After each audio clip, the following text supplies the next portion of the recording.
साथियों नमस्कार, कैसे हैं आप लोग? अच्छे। चलो फिर संधि पढ़ लेते हैं। पढ़ क्या लेते हैं? आज संधि को समाप्त कर लेते हैं। विसर्ग संधि पढ़ा रहे थे और उसमें ज्यादातर बड़े बड़े नियम हो चुके हैं। बस एक या दो नियम और हम आपको लिखा देते हैं, उसके बाद ये संधि समाप्त हो जाएगी। पिछले वीडियो में कुछ शब्द हमने आपको दिए थे, आपने किया भी होगा, और जो भी हमारे पास आए थे वो हमने चेक भी किया, सही भी हैं। तो उन्हीं से हम अंदाजा लगा लेते हैं कि आप लोग सही कर रहे होंगे। एक नियम और हमें बताना है। एक नियम होता है, यानी कि नियम नंबर कौन सा होगा? ये 7वां। तो लिखो नियम नंबर 7। नियम नंबर 7 इसमें लिखो, जरा पहले लिख लो। लिखो, यदि किसी यदि विसर्ग से पहले लिख लो। बोर्ड पर नहीं लिखा है, इसे लिखो। इमली नहीं लिख पाता, इमला। यदि विसर्ग से पहले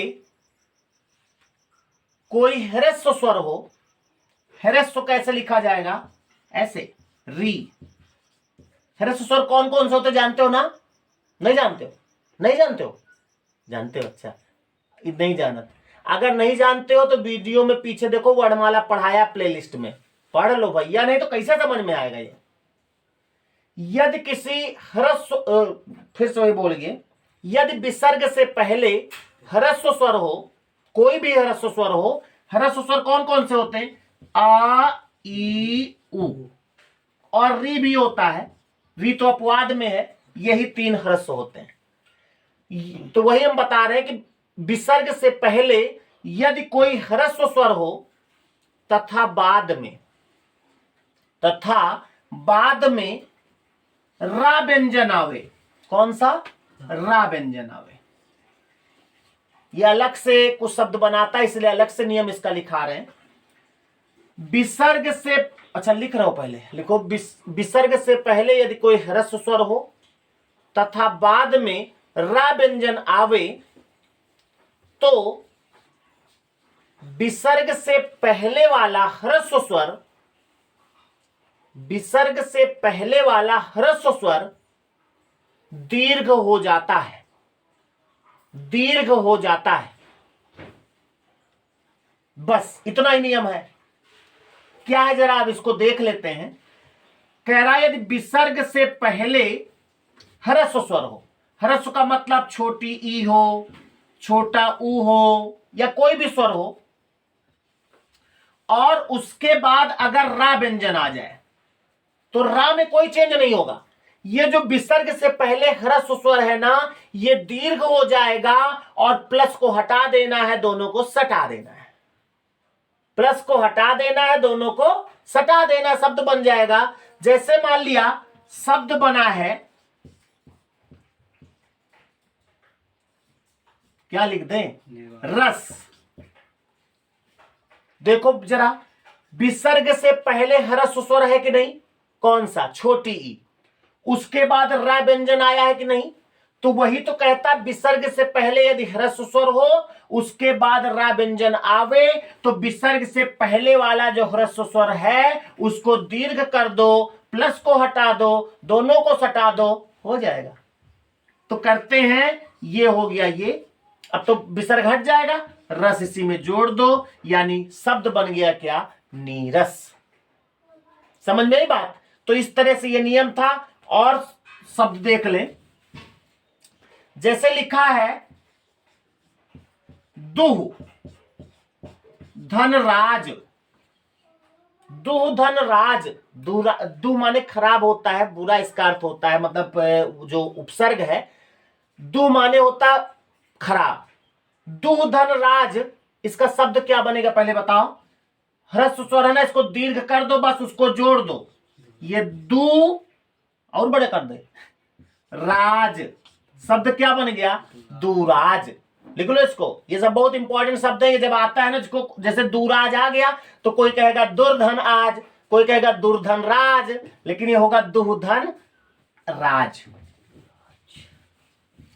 और शब्द देख लेते हैं। जैसे लिखा है नि धन रव, नि धन रव क्या बनेगा?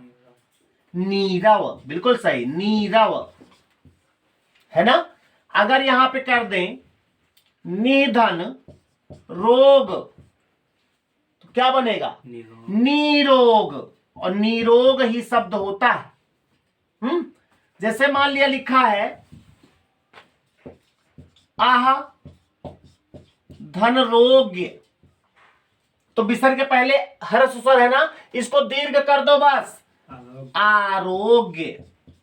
यही शुद्ध शब्द होता है आरोग्य, आरोग्य नहीं होता आरोग्य। समझ रहे ना।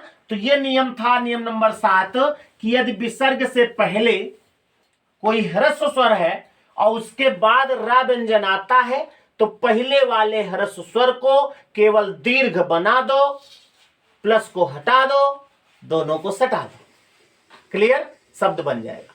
तो अगला यानी लास्ट नियम हम आपसे बात करते हैं और इसके बाद संधि समाप्त हो गई।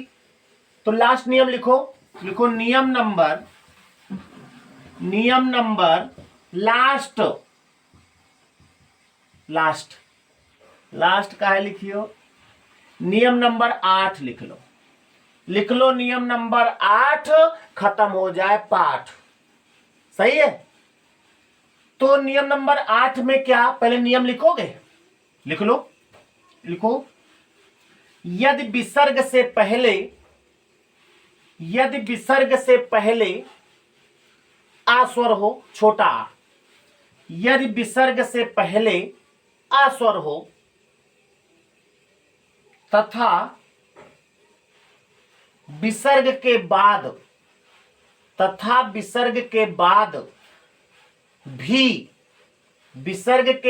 भी अ स्वर आवे, वही आ छोटा आ, विसर्ग के बाद भी अ स्वर आवे तो विसर्ग के पहले वाले आ का, लिखते जाओ समझाएंगे भी बाद में, विसर्ग के पहले वाले आ का ओ हो जाएगा, ओ, ये विसर्ग के पहले वाले आ का ओ हो जाएगा तथा बाद वाले आ के स्थान पर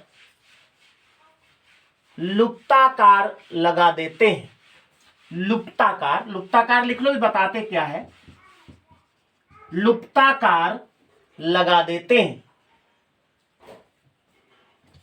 लुप्ताकार नहीं जानते हो? जानते हो तो फिर से वही कहेंगे वर्णमाला पढ़ो। वर्णमाला में हमने स्वर जब पढ़ाया है तो एक प्लुत स्वर पढ़ाया है। प्लुत स्वर को त्रिमात्रिक स्वर कहते हैं, वहां पे और डिटेल में बात किए, हम साइड में बता रहे हैं। प्लुत स्वर को ही लुप्ताकार कहते हैं, उसका उच्चारण नहीं होता लेकिन उसकी वजह से रुकते हैं और ये ऐसे बनाया जाता है, ऐसे। तो आपको नियम क्या कहता है कि यदि विसर्ग से पहले आ स्वर है और विसर्ग के बाद भी आ स्वर आ जाए तो विसर्ग के पहले वाले आ के स्थान पर, यानी विसर्ग और आ दोनों के स्थान पर ओ हो जाएगा और बाद वाले आ के स्थान पर लुप्ताकार लगा देते हैं। ये तो नियम है, जरा देखते हैं। जैसे मान लिया लिखा है आहा, फिर लिखा अम, विसर्ग से पहले कौन सा स्वर है? आ, बाद में क्या है? आ, तो इसकी जगह पे ओ कर दो, यानी ये हो गया ओ, और इसकी जगह पे लुप्ताकार लगा दो, बाकी ऐसे जोड़ दो, क्या बन गया? ओम। तो ओम का अगर संधि विच्छेद करना है ना तो आह धन अम होगा। अब अगर मान लिया कोई शब्द ऐसा आ जाए जिसका संधि विच्छेद करना हो, जैसे लिखा है तेजोपी, ये लुप्ताकार बनाया हमने, ऐसे ही बनता, लोग स्टाइल में कैसे भी बनावे, तेजोपी है। अब इसका संधि विच्छेद अगर करना है तो कुछ नहीं, इसकी जगह पे पहले आ लिख दो इधर, यानी आ हो गया, पी जोड़ दो, यहां प्लस लगा दो। अब इतना काम खत्म हुआ। और ये जो ओ है ना, इसकी जगह विसर्ग लगा दो बस। ये देखो, तेजः धन अपि बराबर क्या बन जाएगा, तेजोपि। तो इसको लिख लो, तेजः धन अपि बराबर तेजोपि, ऐसे लिख लो इसको, तेजः धन अपि बराबर तेजोपि। इसी तरह लिखा है जैसे प्रथमः धन अध्याय, क्या बनेगा, शब्द बनाओ, इसका शब्द बनाओ, शब्द बनाओ। इसकी जगह पर लुप्ताकार बना देना, यहां पे ओ की मात्रा लगा देना, प्लस को हटा देना, दोनों को सटा देना। ये लुप्ताकार, इसी में अध्याय जोड़ दो, शब्द बन गया प्रथमोध्याय। प्रथमोध्याय समाप्त हुआ तो प्रथमोध्याय होगा। बात समझ में आई? बहुत सरल है, कोई दिक्कत नहीं। और इस तरह से विसर्ग संधि समाप्त हुई। विसर्ग क्या, स्वर संधि, व्यंजन संधि, विसर्ग संधि, दोनों तीनों समाप्त हो गई। अब इसमें भी जैसे व्यंजन संधि में कुछ अपवाद थे, इसमें भी कुछ अपवाद हैं, उनको आप भी लिख लें। तो हेडिंग डालो अपवाद। अपवाद, हर जगह अपवाद है भाई। जैसे शब्द है भास्कर, इसका संधि विच्छेद अगर करना है तो ये होगा भा धन कर। नियम में नहीं है, नियम में हमने बताया कि विसर्ग के पहले आ स्वर हो, उसके बाद काखा पाफा आवे तो विसर्ग यथावत रहेगा, जैसे प्रातः काल। लेकिन यह अपवाद है, विसर्ग पहले आ स्वर है, उसके बाद का आया है, लेकिन यहां पर सा बन रहा है। तो भास्कर का होगा भा धन कर, या इसको ऐसे उल्टा करके लिख लो, भा धन कर बराबर होगा भास्कर। भास्कर। जैसे लिखा श्रेय धन कर, क्या बनेगा, इसका बनेगा श्रेयस्कर। श्रेयस्कर ऐसे ही शुद्ध लिखा जाता है। उसके बाद और शब्द है, जैसे लिखा पुरः धनकार।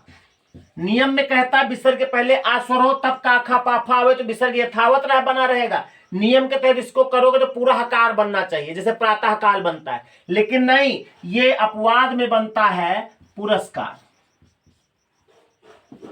समझ रहे ना? एक और अपवादिक शब्द है नमः धनकार, बराबर क्या बनेगा जरा बताओ? अपवाद होगा। इसमें भी बनेगा क्या, क्या बनेगा बताओ इसको, क्या बनेगा? नमस्कार। तो हिंदी से भी व संधि से भी लेते हैं नमस्कार। अगले वीडियो में कुछ प्रैक्टिस के साथ मिलते हैं, तब तक के लिए अब बार बार क्या बोलें, नमस्कार। अगर आपको अच्छा लगे तो वीडियो को कुछ तो कर ही दो।